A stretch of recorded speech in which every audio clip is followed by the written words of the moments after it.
नमो नमः। दशमी कक्षायाः मणिका इति संस्कृतपाठ्यपुस्तकस्य अनुशिक्षणे भवतां हार्दिकं स्वागतम्।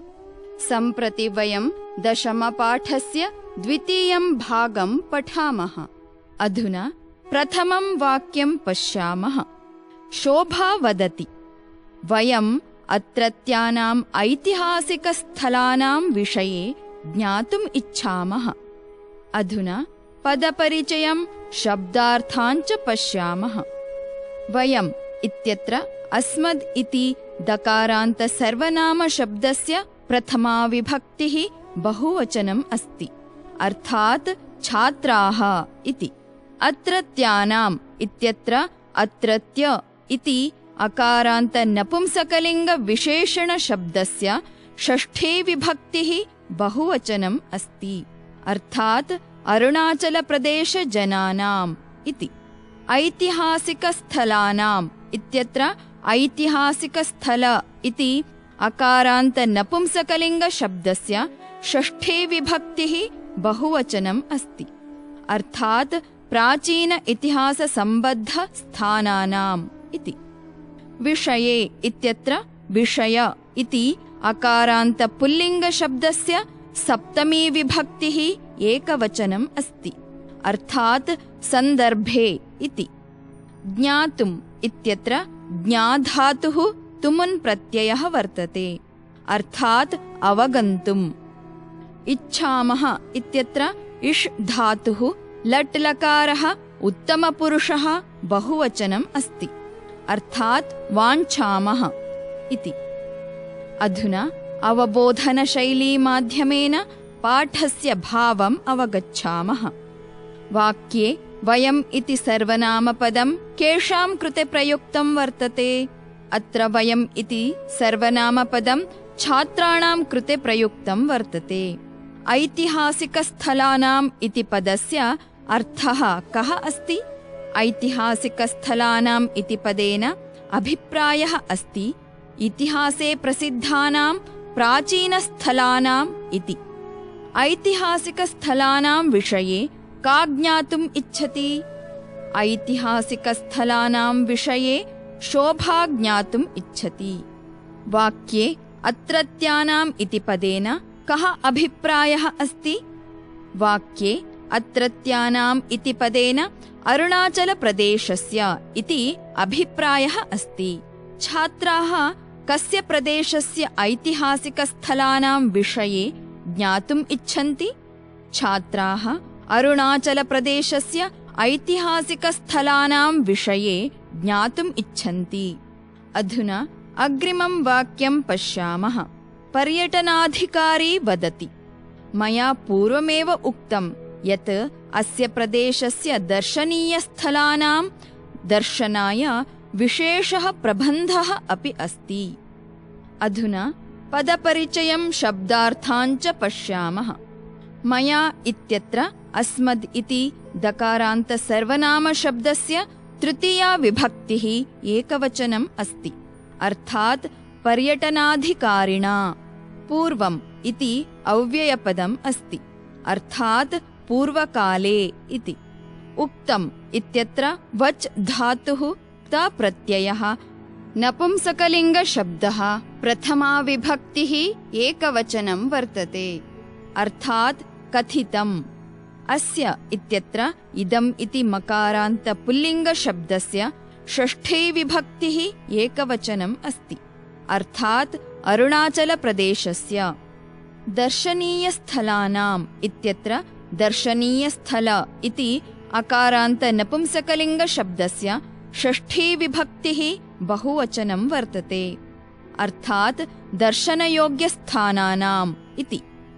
दर्शनाय इत्यत्र दर्शन इति अकारान्तनपुंसकलिङ्गशब्दस्य चतुर्थी विभक्तिः एकवचनम् अस्ति, अर्थात् अवलोकनाय। प्रबन्धः इत्यत्र प्रबन्ध इति अकारान्तपुल्लिङ्गशब्दस्य प्रथमा विभक्तिः एकवचनम् अस्ति, अर्थात् व्यवस्था। अस्ति इत्यत्र अस् धातुः लट् लकारः प्रथमपुरुषः एकवचनम् अस्ति, अर्थात् वर्तते। अधुना अवबोधनशैली माध्यमेन पाठस्य भावम् अवगच्छामः। वाक्ये मया इति पदं कस्य कृते प्रयुक्तम् अस्ति? वाक्ये मया इति पदं पर्यटनाधिकारिणः कृते प्रयुक्तम् अस्ति। मया इति कर्तृपदस्य क्रियापदं किम् अस्ति? मया इति कर्तृपदस्य क्रियापदम् उक्तम् इति अस्ति। किं विशेषः प्रबन्धः वर्तते? आम्, विशेषः प्रबन्धः वर्तते। विशेषः प्रबन्धः किमर्थं वर्तते? विशेषः प्रबन्धः दर्शनाय वर्तते। विशेषः प्रबन्धः केषां दर्शनाय वर्तते? विशेषः प्रबन्धः दर्शनीयस्थलानां दर्शनाय वर्तते।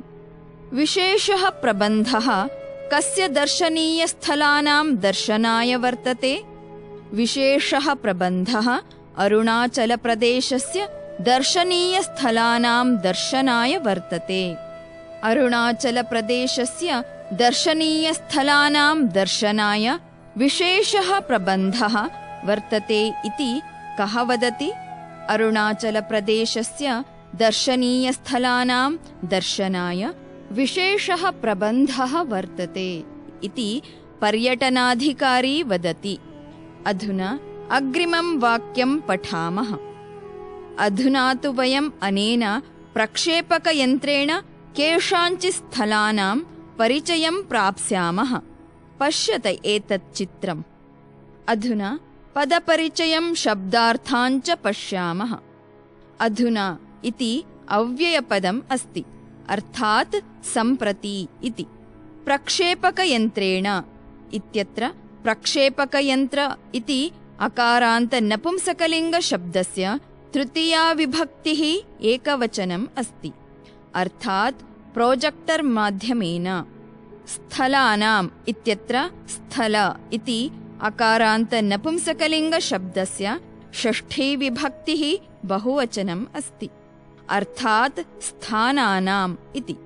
परिचयम् इत्यत्र परिचय इति अकारान्त पुल्लिङ्गशब्दस्य द्वितीया विभक्तिः एकवचनम् अस्ति, अर्थात् सन्दर्भज्ञानम् इति। प्राप्स्यामः इत्यत्र प्र उपसर्गः आप्लृ धातुः लट् लकारः उत्तमपुरुषः बहुवचनम् अस्ति, अर्थात् प्राप्तं करिष्यामः। पश्यत इत्यत्र दृश् धातुः लोट् लकारः मध्यमपुरुषः बहुवचनम् अस्ति, अर्थात् अवलोकयत इति। अधुना अवबोधनशैली माध्यमेन पाठस्य भावम् अवगच्छामः। वाक्ये वयम् इति पदं केषां कृते प्रयुक्तम्? वाक्ये वयम् इति पदम् अधिकारिणः छात्राणां च कृते प्रयुक्तम्। छात्राः अध्यापकाश्च किं प्राप्स्यन्ति? छात्राः अध्यापकाश्च परिचयं प्राप्स्यन्ति। छात्राः अध्यापकाश्च केषां परिचयं प्राप्स्यन्ति? छात्राः अध्यापकाश्च केषाञ्चित् स्थलानां परिचयं प्राप्स्यन्ति। छात्राः अध्यापकाश्च केन माध्यमेन केषाञ्चित् स्थलानां परिचयं प्राप्स्यन्ति? छात्राः अध्यापकाश्च प्रक्षेपकयन्त्रमाध्यमेन केषाञ्चित् स्थलानां परिचयं प्राप्स्यन्ति। अत्र अनेन इति सर्वनामपदं कस्य कृते प्रयुक्तम् अस्ति? अत्र अनेन इति सर्वनामपदं प्रक्षेपकयन्त्रस्य कृते प्रयुक्तम् अस्ति। अधुना अग्रिमं वाक्यं पश्यामः। राजीवः वदति, किम् एतत्? कस्यचित् दुर्गस्य चित्रम्? पर्यटनाधिकारी वदति, आम्, एतत् दिवाङ्ग् उपत्यकामण्डले स्थितं भीष्मकनगरदुर्गम्। अस्य अवशेषाः तु आर्यकलासंस्कृतिसम्पदः परिचायकाः। अधुना पदपरिचयं शब्दार्थाञ्च पश्यामः। एतत् इत्यत्र एतद् इति दकारान्त सर्वनाम नपुंसकलिङ्गशब्दस्य प्रथमा विभक्तिः एकवचनम् अस्ति, अर्थात् इदं चित्रम् इति। कस्यचिद् इति अव्ययपदम् अस्ति, अर्थात् कस्यापि। दुर्गस्य इत्यत्र दुर्ग इति अकारान्त नपुंसकलिङ्गशब्दस्य षष्ठी विभक्तिः एकवचनम् अस्ति, अर्थात् कोटस्य इति। दिवाङ्ग उपत्यकामण्डले इत्यत्र दिवाङ्ग उपत्यकामण्डल इति अकारान्त नपुंसकलिङ्गशब्दः सप्तमी विभक्तिः एकवचनम् अस्ति, अर्थात् दिवाङ्ग उपत्यकनामके मण्डले इति। स्थितम् इत्यत्र स्था धातुः क्ता प्रत्ययः विशेषणपदं नपुंसकलिङ्ग प्रथमा विभक्तिः एकवचनम् अस्ति, अर्थात् विराजमानम् इति। अस्य इत्यत्र इदम् इति मकारान्त सर्वनाम पुल्लिङ्गशब्दस्य षष्ठी विभक्तिः एकवचनम् अस्ति, अर्थात् दुर्गस्य। अवशेषाः इत्यत्र अवशेष इति अकारान्त पुल्लिङ्गशब्दस्य प्रथमा विभक्तिः बहुवचनम् अस्ति, अर्थात् अवशिष्टाः इति। आर्यकला संस्कृति सम्पदः इत्यत्र आर्यकला संस्कृति सम्पद् इति दकारान्त स्त्रीलिङ्गशब्दस्य षष्ठी विभक्तिः एकवचनम् अस्ति, अर्थात् आर्यकला संस्कृतेः सम्पत्तयः इति। परिचायकाः इत्यत्र परिचायक इति अकारान्त पुल्लिङ्गशब्दः प्रथमा विभक्तिः बहुवचनम् अस्ति, अर्थात् परिचयदायकाः इति। अधुना अवबोधनशैली माध्यमेन पाठस्य भावम् अवगच्छामः। किम् एतत् कस्यचित् दुर्गस्य चित्रम् इति कः पृच्छति? किम् एतत् कस्यचित् दुर्गस्य चित्रम् इति राजीवः पृच्छति। पर्यटनाधिकारी किम् उत्तरं ददाति? पर्यटनाधिकारी उत्तरं ददाति यत् आम्, एतत् दिवाङ्ग उपत्यकामण्डले स्थितस्य भीष्मकनगरदुर्गस्य चित्रम् अस्ति इति। अवशेषाः कस्याः परिचायकाः सन्ति? अवशेषाः आर्यकला संस्कृति सम्पदः परिचायकाः सन्ति। कस्य अवशेषाः सन्ति? भीष्मकनगरदुर्गस्य अवशेषाः सन्ति। भीष्मकनगरदुर्गं कुत्र स्थितम् अस्ति? भीष्मकनगरदुर्गं दिवाङ्ग उपत्यकामण्डले स्थितम् अस्ति। अधुना अग्रिमं वाक्यं पश्यामः। अधुना इदं चित्रं पश्यत। शैलेशः वदति, अहं जानामि इदं स्थानम्, इदं तु तवाङ्गगोम्पा इति प्रसिद्धः बौद्धमठः। अधुना पदपरिचयं शब्दार्थाञ्च पश्यामः। अहम् इत्यत्र अस्मद् इति दकारान्त सर्वनाम पुल्लिङ्गशब्दः प्रथमा विभक्तिः एकवचनं वर्तते, अर्थात् शैलेशः। जानामि इत्यत्र ज्ञा धातुः लट् लकारः उत्तमपुरुषः एकवचनम् अस्ति, अर्थात् अवलोकयामि। इदम् इत्यत्र इदम् इति मकारान्त सर्वनाम नपुंसकलिङ्गशब्दः प्रथमा विभक्तिः एकवचनम् अस्ति, अर्थात् स्थानम् इति। प्रसिद्धः इत्यत्र प्रसिद्ध इति अकारान्त पुल्लिङ्गशब्दः प्रथमा विभक्तिः एकवचनम् अस्ति, अर्थात् प्रख्यातः इति। बौद्धमठः इत्यत्र बौद्धमठ इति अकारान्त पुल्लिङ्गशब्दः प्रथमा विभक्तिः एकवचनम् अस्ति, अर्थात् बौद्धमन्दिरम् इति। अधुना अवबोधनशैली माध्यमेन पाठस्य भावम् अवगच्छामः। वाक्ये अहम् इति सर्वनामपदं कस्य कृते प्रयुक्तम् अस्ति? वाक्ये अहम् इति सर्वनामपदं शैलेशस्य कृते प्रयुक्तम् अस्ति। शैलेशः किं जानाति? शैलेशः स्थानस्य विषये जानाति। प्रसिद्धस्य बौद्धमठस्य नाम किम् अस्ति? प्रसिद्धस्य बौद्धमठस्य नाम तवाङ्गगोम्पा इति वर्तते। तवाङ्गगोम्पा इति किं स्थानम्? तवाङ्गगोम्पा इति प्रसिद्ध बौद्धमठः। अधुना अग्रिमं वाक्यं पश्यामः। पर्यटनाधिकारी वदति सम्यक् अभिज्ञातं मनोहरे सुरम्ये तवांग इति स्थले राजते अयं बौद्धमठः। अधुना पदपरिचयं शब्दार्थान् च पश्यामः। सम्यक् इति अव्ययपदम् अस्ति, अर्थात् समीचीनम् इति। अभिज्ञातम् इत्यत्र अभि उपसर्गः, ज्ञा धातुः, क्त प्रत्ययः, नपुंसकलिङ्ग प्रथमा विभक्तिः, एकवचनम् अस्ति, अर्थात् ज्ञानं जातम् इति।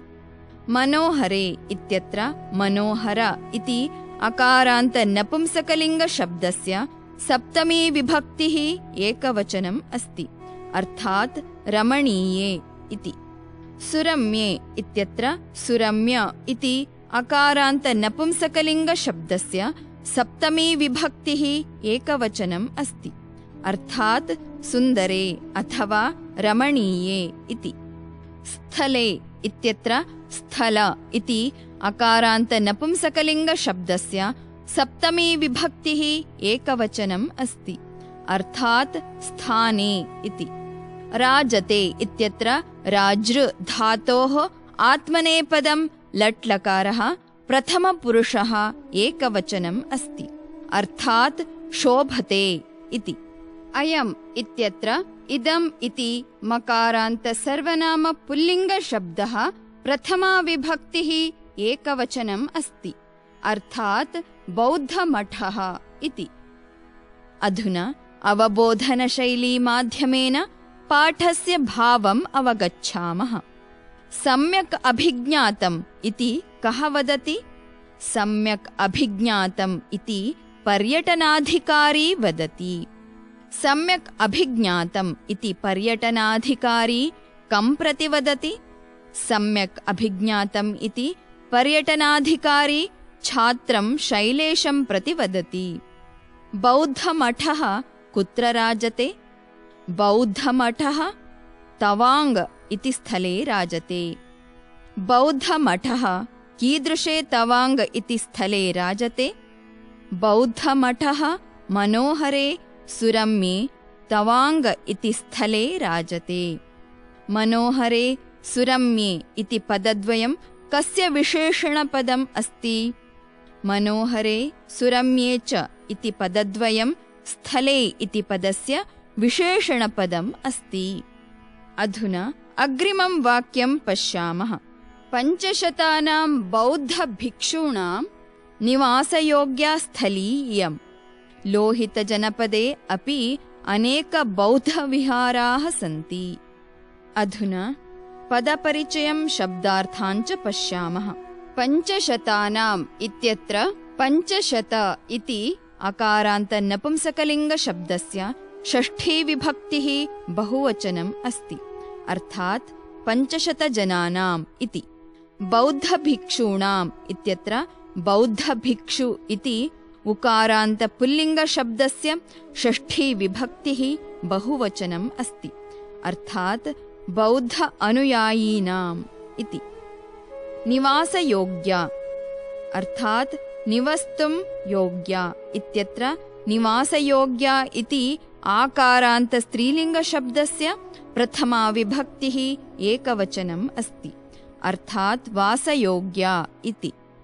स्थली इत्यत्र स्थली इति ईकारान्त स्त्रीलिङ्गशब्दस्य प्रथमा विभक्तिः एकवचनम् अस्ति, अर्थात् भूमिः अथवा स्थानम् इति। इयम् इत्यत्र इदम् इति मकारान्त स्त्रीलिङ्गशब्दः प्रथमा विभक्तिः एकवचनम् अस्ति, अर्थात् एतत् स्थानम् इति। लोहितजनपदे इत्यत्र लोहितजनपद इति अकारान्त पुल्लिङ्गशब्दस्य सप्तमी विभक्तिः एकवचनम् अस्ति, अर्थात् लोहितनामके मण्डले इति। बौद्धविहाराः इत्यत्र बौद्धविहार इति अकारान्त पुल्लिङ्गशब्दस्य प्रथमा विभक्तिः बहुवचनम् अस्ति, अर्थात् बौद्धमठाः इति। अधुना अवबोधनशैली माध्यमेन पाठस्य भावम् अवगच्छामः। किम् अस्ति? स्थली अस्ति। कीदृशी स्थली अस्ति? निवासयोग्या स्थली अस्ति। केषां निवासयोग्या स्थली अस्ति?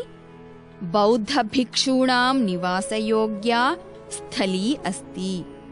कति बौद्धभिक्षूणां निवासयोग्या स्थली अस्ति? 500 बौद्धभिक्षूणां निवासयोग्या स्थली अस्ति। अनेके बौद्धविहाराः कुत्र सन्ति? अनेके बौद्धविहाराः लोहितजनपदे सन्ति। अधुना अग्रिमं वाक्यं पश्यामः।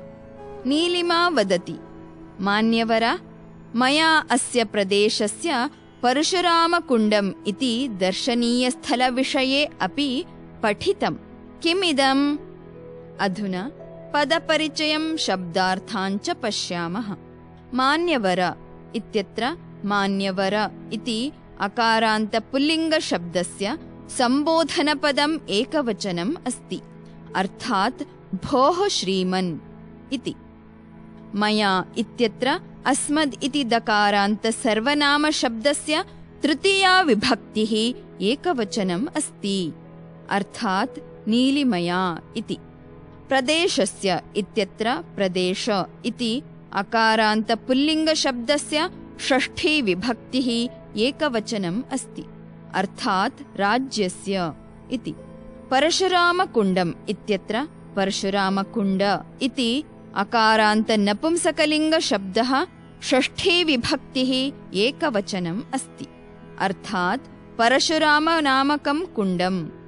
दर्शनीयस्थलविषये इत्यत्र दर्शनीयस्थलविषय इति अकारान्तपुल्लिङ्गशब्दस्य सप्तमी विभक्तिः एकवचनम् अस्ति, अर्थात् दर्शनीयस्थानानां सन्दर्भे इति।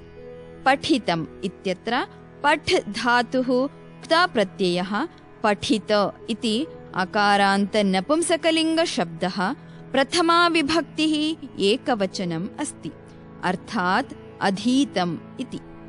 अधुना अवबोधनशैली माध्यमेन पाठस्य भावम् अवगच्छामः। अत्र मान्यवर इति पदं कस्य कृते प्रयुक्तम्? अत्र मान्यवर इति पदं पर्यटनाधिकारिणः कृते प्रयुक्तम्। अत्र मया इति सर्वनामपदं कस्याः कृते प्रयुक्तम्? अत्र मया इति सर्वनामपदं नीलिमायाः कृते प्रयुक्तम्। नीलिमया कस्य विषये पठितम्? नीलिमया दर्शनीयस्थलस्य विषये पठितम्। नीलिमया कस्य दर्शनीयस्थलस्य विषये पठितम्? नीलिमया परशुरामकुण्डम् इति दर्शनीयस्थलस्य विषये पठितम्। परशुरामकुण्डम् इति दर्शनीयस्थलं कस्मिन् प्रदेशे अस्ति? परशुरामकुण्डम् इति दर्शनीयस्थलम् अरुणाचलप्रदेशे अस्ति। अत्र नीलिमा किं कथयति? अत्र नीलिमा कथयति यत् मान्यवर, मया अस्य प्रदेशस्य परशुरामकुण्डम् इति दर्शनीयस्थलस्य विषये अपि पठितम् इति। अधुना अग्रिमं वाक्यं पश्यामः। पर्यटनाधिकारी वदति, आम्, एतत् कुण्डं तु लोहितनद्याः किञ्चित् दूरे अस्ति। अधुना पदपरिचयं शब्दार्थान् च पश्यामः। एतत् इत्यत्र एतद् इति दकारान्तसर्वनाम नपुंसकलिङ्गशब्दः प्रथमा विभक्तिः एकवचनम् अस्ति, अर्थात् इदम् इति। कुण्डम् इत्यत्र कुण्ड इति अकारान्तनपुंसकलिङ्गशब्दस्य प्रथमा विभक्तिः एकवचनम् अस्ति, अर्थात् कूपः इति। लोहितनद्याः इत्यत्र लोहितनदी इति ईकारान्तस्त्रीलिङ्गशब्दस्य षष्ठी विभक्तिः एकवचनम् अस्ति, अर्थात् लोहितनामकनद्याः इति। किञ्चित् दूरे इत्यत्र किञ्चित् दूरे इति विच्छेदः अस्ति। किञ्चित् एतद् अव्ययपदम् अस्ति, अल्पम् इत्यर्थं बोधयति। दूरे इत्यत्र दूर इति अकारान्तनपुंसकलिङ्गशब्दस्य सप्तमी विभक्तिः एकवचनम् अस्ति, अर्थात् असमीपे इति। अस्ति इत्यत्र अस् धातुः लट् लकारः प्रथमपुरुषः एकवचनम् अस्ति, अर्थात् वर्तते इति। अधुना अवबोधनशैली माध्यमेन पाठस्य भावम् अवगच्छामः। किम् अस्ति? परशुरामकुण्डम् अस्ति। परशुरामकुण्डं कुत्र अस्ति? परशुरामकुण्डं किञ्चित् दूरे अस्ति। परशुरामकुण्डं कस्याः किञ्चित् दूरे अस्ति? परशुरामकुण्डं लोहितनद्याः किञ्चित् दूरे अस्ति। परशुरामकुण्डं तु लोहितनद्याः किञ्चित् दूरे अस्ति इति वाक्यं कः वदति? परशुरामकुण्डं तु लोहितनद्याः किञ्चित् दूरे अस्ति इति वाक्यं पर्यटनाधिकारी वदति। अधुना अग्रिमं वाक्यं पश्यामः। पूर्वम् इदं ब्रह्मकुण्डम् आसीत्, इदं लोहितनद्याः उद्गमस्थलम् इति मन्यते। अधुना पदपरिचयं शब्दार्थाञ्च पश्यामः। पूर्वम् इति अव्ययपदम् अस्ति, अर्थात् पूर्वकाले इति। इदम् इत्यत्र इदम् इति मकारान्तनपुंसकलिङ्गशब्दस्य प्रथमा विभक्तिः एकवचनम् अस्ति, अर्थात् परशुरामकुण्डम् इति। ब्रह्मकुण्डम् इत्यत्र ब्रह्मकुण्ड इति अकारान्तनपुंसकलिङ्गशब्दस्य प्रथमा विभक्तिः एकवचनम् अस्ति, अर्थात् ब्रह्मकुण्डम् इति नाम कुण्डम्। आसीत् इत्यत्र अस् धातुः लट् लकारः प्रथमपुरुषः एकवचनम् अस्ति, अर्थात् अभवत् इति। लोहितनद्याः इत्यत्र लोहितनदी इति ईकारान्तस्त्रीलिङ्गशब्दः षष्ठी विभक्तिः एकवचनम् अस्ति, अर्थात् लोहितनामकनद्याः इति। उद्गमस्थलम् इत्यत्र उद्गमस्थल इति अकारान्तनपुंसकलिङ्गशब्दस्य प्रथमा विभक्तिः एकवचनम् अस्ति, अर्थात् उत्पत्तिस्थानम् इति। मन्यते इत्यत्र मन् धातुः आत्मनेपदं लट् लकारः प्रथमपुरुषः एकवचनम् अस्ति, अर्थात् स्वीक्रियते। अधुना अवबोधनशैली माध्यमेन पाठस्य भावम् अवगच्छामः। आसीत् इति क्रियापदस्य कर्तृपदं किम् अस्ति? आसीत् इति क्रियापदस्य कर्तृपदं ब्रह्मकुण्डम् इति अस्ति। मन्यते इति क्रियापदस्य कर्तृपदं किम् अस्ति? मन्यते इति क्रियापदस्य कर्तृपदम् उद्गमस्थलम् इति अस्ति। किम् आसीत्? ब्रह्मकुण्डम् आसीत्। ब्रह्मकुण्डं पूर्वं किम् आसीत्? ब्रह्मकुण्डं पूर्वं परशुरामकुण्डम् आसीत्। ब्रह्मकुण्डं किम् मन्यते? ब्रह्मकुण्डम् उद्गमस्थलं मन्यते। ब्रह्मकुण्डं कस्याः उद्गमस्थलं मन्यते? ब्रह्मकुण्डं लोहितनद्याः उद्गमस्थलं मन्यते। अधुना अग्रिमं वाक्यं पश्यामः। अत्र अनेकानि अन्यानि दर्शनीयानि स्थलानि अपि सन्ति। अधुना पदपरिचयं शब्दार्थाञ्च पश्यामः। अत्र इति अव्ययपदम् अस्ति, अर्थात् अस्मिन् स्थाने इति। अनेकानि इत्यत्र अनेक इति अकारान्तनपुंसकलिङ्गविशेषणशब्दस्य प्रथमा विभक्तिः बहुवचनम् अस्ति, अर्थात् बहूनि इति। अन्यानि इत्यत्र अन्य इति अकारान्तनपुंसकलिङ्गविशेषणशब्दस्य प्रथमा विभक्तिः बहुवचनम् अस्ति, अर्थात् इतराणि इति।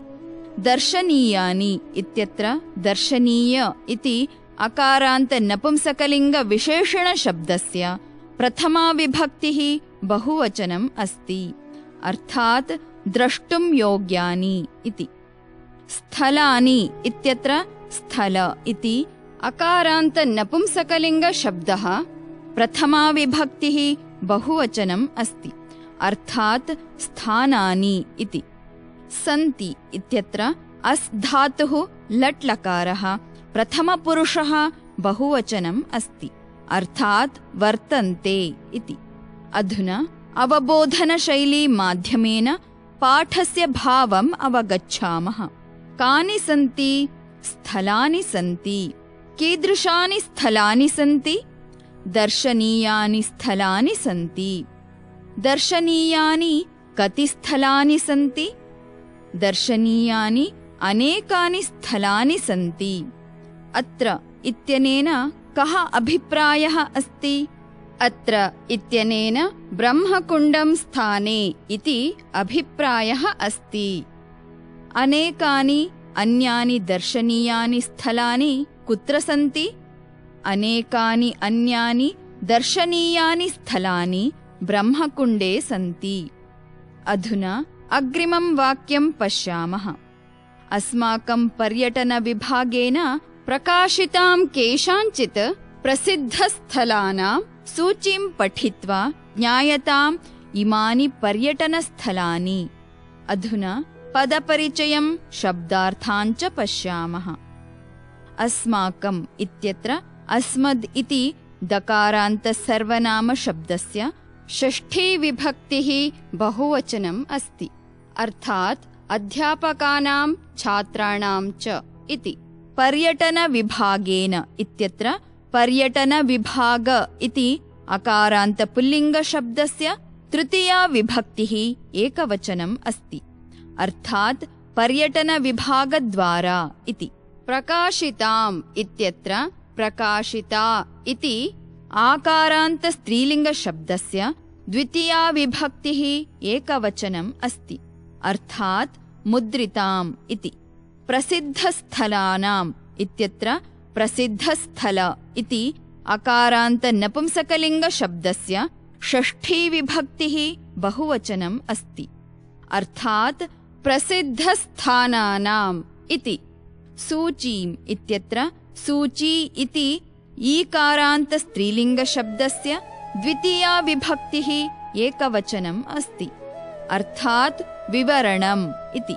पठित्वा इत्यत्र पठ् धातुः क्त्वा प्रत्ययः अव्ययपदम् अस्ति। अर्थात् पठनं कृत्वा अथवा अधीत्य इति। ज्ञायताम् इत्यत्र ज्ञाधातुः कर्मणि लोट्लकारः प्रथमपुरुषः एकवचनम् अस्ति। अर्थात् अवगम्यताम् इति। इमानि इत्यत्र इदम् इति मकारान्तनपुंसकलिङ्गसर्वनामशब्दस्य प्रथमा विभक्तिः बहुवचनं वर्तते। अर्थात् एतानि इति। पर्यटनस्थलानि इत्यत्र पर्यटनस्थल इति अकारान्तनपुंसकलिङ्गशब्दस्य प्रथमा विभक्तिः बहुवचनम् अस्ति। अर्थात् पर्यटनस्थानानि इति। अधुना अवबोधनशैली माध्यमेन पाठस्य भावम् अवगच्छामः। ज्ञायताम् अर्थात् ज्ञातव्यम्। किं कृत्वा ज्ञातव्यम्? सूचीं पठित्वा ज्ञातव्यम्। केषां सूचीं पठित्वा ज्ञातव्यम्? केषाञ्चित् प्रसिद्धस्थलानां सूचीं पठित्वा ज्ञातव्यम्। प्रसिद्धस्थलानां कीदृशीं सूचीं पठित्वा ज्ञातव्यम्? प्रसिद्धस्थलानां प्रकाशितां सूचीं पठित्वा ज्ञातव्यम्। केन प्रकाशितां प्रसिद्धस्थलानां सूचीं पठित्वा ज्ञातव्यम्? पर्यटनविभागेन प्रकाशितां प्रसिद्धस्थलानां सूचीं पठित्वा ज्ञातव्यम्। केषां पर्यटनविभागेन प्रकाशितां केषाञ्चित् प्रसिद्धस्थलानां सूचीं पठित्वा ज्ञातव्यम्? अस्माकं पर्यटनविभागेन प्रकाशितां केषाञ्चित् प्रसिद्धस्थलानां सूचीं पठित्वा ज्ञातव्यम्। सूचीं पठित्वा किं ज्ञातव्यम् अस्ति? सूचीं पठित्वा ज्ञातव्यम् अस्ति यत् पर्यटनस्थलानि कानि सन्ति इति।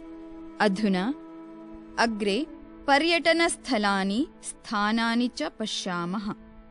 पर्यटनस्थलं स्थानं मालिनीथानमन्दिरम्, पश्चिमे सियांगमण्डलम्, भालुकपोंग उपक्षेत्रम् पूर्वकामेङ्गमण्डलम् ईटानगरदुर्गम् ईटानगरम् आकाशी गंगा अलोङ्गे मार्गः चोरतेन-स्तूपः जिमिथाङ्गगोलकम् विजयनगरस्तूपः मियावगोलकम् ताम्रेश्वरीमन्दिरम् लोहितमण्डलम् शिवलिङ्गगुहा सुम्बसिरीमण्डलम्। अधुना पदपरिचयं शब्दार्थाञ्च पश्यामः।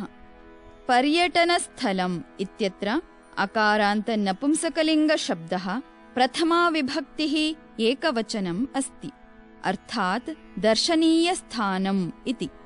मालिनीथानमन्दिरम् इत्यत्र अकारान्त नपुंसकलिङ्गशब्दः प्रथमा विभक्तिः एकवचनम् अस्ति, अर्थात् मालिनीथानदेवालयः इति।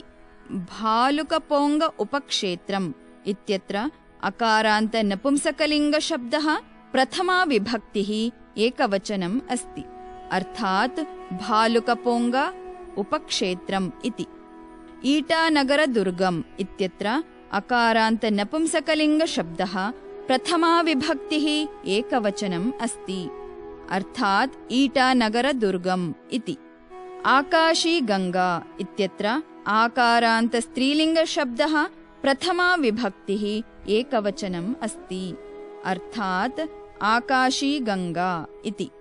चोरतेन-स्तूपः इत्यत्र अकारान्त पुल्लिङ्गशब्दः प्रथमा विभक्तिः एकवचनम् अस्ति, अर्थात् चोरतेन-स्तूपः इति। विजयनगरस्तूपः इत्यत्र अकारान्त पुल्लिङ्गशब्दः प्रथमा विभक्तिः एकवचनम् अस्ति, अर्थात् विजयनगरनामकः स्तूपः इति। ताम्रेश्वरीमन्दिरम् इत्यत्र अकारान्त नपुंसकलिङ्गशब्दः प्रथमा विभक्तिः एकवचनम् अस्ति, अर्थात् ताम्रेश्वरीनामकं मन्दिरम् इति। शिवलिङ्गगुहा इत्यत्र आकारान्त स्त्रीलिङ्गशब्दः प्रथमा विभक्तिः एकवचनम् अस्ति, अर्थात् शिवलिङ्गगुफा इति। स्थलम् इत्यत्र अकारान्त नपुंसकलिङ्गशब्दः प्रथमा विभक्तिः एकवचनम् अस्ति, अर्थात् स्थानम् इति। पश्चिमी सियांगमण्डलम् इत्यत्र अकारान्त नपुंसकलिङ्गशब्दः प्रथमा विभक्तिः एकवचनम् अस्ति, अर्थात् पश्चिमी सियांगनामकं मण्डलम् इति। पूर्वकामेङ्गमण्डलम् इत्यत्र अकारान्त नपुंसकलिङ्गशब्दः प्रथमा विभक्तिः एकवचनम् अस्ति, अर्थात् पूर्वकामेङ्गनामकं मण्डलम् इति। ईटानगरम् इत्यत्र अकारान्त नपुंसकलिङ्गशब्दः प्रथमा विभक्तिः एकवचनम् अस्ति, अर्थात् ईटानगरम् इति। अलोङ्गे मार्गः इत्यत्र अकारान्त पुल्लिङ्गशब्दः प्रथमा विभक्तिः एकवचनम् अस्ति, अर्थात् अलोङ्गे मार्गः इति। जिमिथाङ्गगोलकम् इत्यत्र अकारान्त नपुंसकलिङ्गशब्दः प्रथमा विभक्तिः एकवचनम् अस्ति, अर्थात् जिमिथाङ्गगोलकः इति। मियावगोलकम् इत्यत्र अकारान्त नपुंसकलिङ्गशब्दः प्रथमा विभक्तिः एकवचनम् अस्ति, अर्थात् मियावगोलकम् इति। लोहितमण्डलम् इत्यत्र अकारान्त नपुंसकलिङ्गशब्दः प्रथमा विभक्तिः एकवचनम् अस्ति, अर्थात् लोहितमण्डलम् इति। सुम्बसिरीमण्डलम् इत्यत्र अकारान्त नपुंसकलिङ्गशब्दः प्रथमा विभक्तिः एकवचनम् अस्ति, अर्थात् सुम्बसिरीमण्डलम् इति। अधुना अवबोधनशैलीमाध्यमेन पाठस्य भावम् अवगच्छामः। मालिनीथानमन्दिरम् कुत्र अस्ति? मालिनीथानमन्दिरम् पश्चिमी सियांगमण्डले अस्ति। भालुकपोङ्ग उपक्षेत्रम् कुत्र अस्ति? भालुकपोङ्ग उपक्षेत्रम् पूर्वकामेङ्गमण्डले अस्ति। ईटानगरदुर्गम् कुत्र अस्ति? ईटानगरदुर्गम् ईटानगरे अस्ति। आकाशी गंगा कुत्र अस्ति? आकाशी गंगा अलोङ्गे मार्गे अस्ति। चोरतेन-स्तूपः कुत्र अस्ति? चोरतेन-स्तूपः जिमिथाङ्गगोलके अस्ति। विजयनगरस्तूपः कुत्र अस्ति? विजयनगरस्तूपः मियावगोलके अस्ति। ताम्रेश्वरीमन्दिरं कुत्र अस्ति? ताम्रेश्वरीमन्दिरं लोहितमण्डले अस्ति। शिवलिङ्गगुहा कुत्र अस्ति? शिवलिङ्गगुहा सुम्बसिरीमण्डले अस्ति। एतानि पर्यटनस्थलानि कस्मिन् प्रदेशे सन्ति? एतानि पर्यटनस्थलानि अरुणाचलप्रदेशे सन्ति। पर्यटनाधिकारी कान् प्रति पर्यटनस्थलानां विषये वदति? पर्यटनाधिकारी छात्रान् प्रति पर्यटनस्थलानां विषये वदति। अग्रे पश्यामः अभयारण्यानि। अधुना पदपरिचयं शब्दार्थान् च पश्यामः। अभयारण्यानि इत्यत्र अकारान्त नपुंसकलिङ्गशब्दः प्रथमा विभक्तिः बहुवचनम् अस्ति। अर्थात् सुरक्षितवनानि अथवा नामरूपेण इति। ईटानगर वन्यजीव उद्यानम् इत्यत्र अकारान्त नपुंसकलिङ्गशब्दः प्रथमा विभक्तिः एकवचनम् अस्ति। अर्थात् ईटानगर वन्यजीववाटिका इति। पखुई वन्यजीव उद्यानम् इत्यत्र अकारान्त नपुंसकलिङ्गशब्दः प्रथमा विभक्तिः एकवचनम् अस्ति। अर्थात् पखुई वन्यजीववाटिका इति। इरिङ्ग स्मारक वन्यजीव उद्यानम् इत्यत्र अकारान्त नपुंसकलिङ्गशब्दः प्रथमा विभक्तिः एकवचनम् अस्ति। अर्थात् इरिङ्ग स्मारक वन्यजीववाटिका इति। ईगलनेस्ट वन्यजीव उद्यानम् इत्यत्र अकारान्त नपुंसकलिङ्गशब्दः प्रथमा विभक्तिः एकवचनम् अस्ति। अर्थात् ईगलनेस्ट वन्यजीववाटिका इति। नामदफा राष्ट्रीय उद्यानम् इत्यत्र अकारान्त नपुंसकलिङ्गशब्दः प्रथमा विभक्तिः एकवचनम् अस्ति। अर्थात् नामदफा राष्ट्रियवाटिका इति। अधुना अवबोधनशैली माध्यमेन पाठस्य भावम् अवगच्छामः। एतानि अभयारण्यानि कुत्र सन्ति? एतानि अभयारण्यानि अरुणाचलप्रदेशे सन्ति। अभयारण्यानां विषये कः कान् प्रतिवदति? अभयारण्यानां विषये पर्यटनाधिकारी छात्रान् प्रतिवदति। पर्यटनाधिकारी कस्य प्रदेशस्य अस्ति? पर्यटनाधिकारी अरुणाचलप्रदेशस्य अस्ति। अधुना अग्रिमं वाक्यं पश्यामः। सर्वे वदन्ति। अधुना तु वयम् एतानि स्थलानि द्रष्टुम् उत्सुकाः स्मः। अधुना पदपरिचयं शब्दार्थान् च पश्यामः।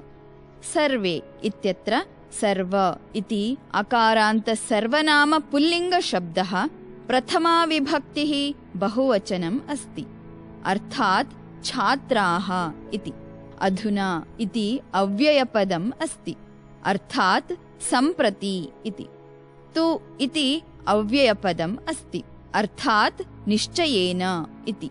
वयम् इत्यत्र अस्मद् इति दकारान्त सर्वनामशब्दः प्रथमा विभक्तिः बहुवचनम् अस्ति। अर्थात् सर्वे छात्राः इति। एतानि इत्यत्र एतद् इति दकारान्त सर्वनामशब्दः द्वितीया विभक्तिः बहुवचनम् अस्ति। अर्थात् इमानि इति।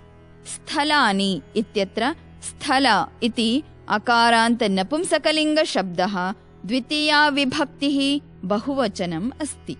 अर्थात् स्थानानि इति। द्रष्टुम् इत्यत्र दृश् धातुः तुमुन् प्रत्ययः वर्तते। अर्थात् दर्शनाय इति। उत्सुकाः इत्यत्र उत्सुक इति अकारान्त पुल्लिङ्गशब्दः प्रथमा विभक्तिः बहुवचनम् अस्ति। अर्थात् उत्साहिताः इति। स्मः इत्यत्र अस् धातोः लट् लकारः उत्तमपुरुषः बहुवचनम् अस्ति।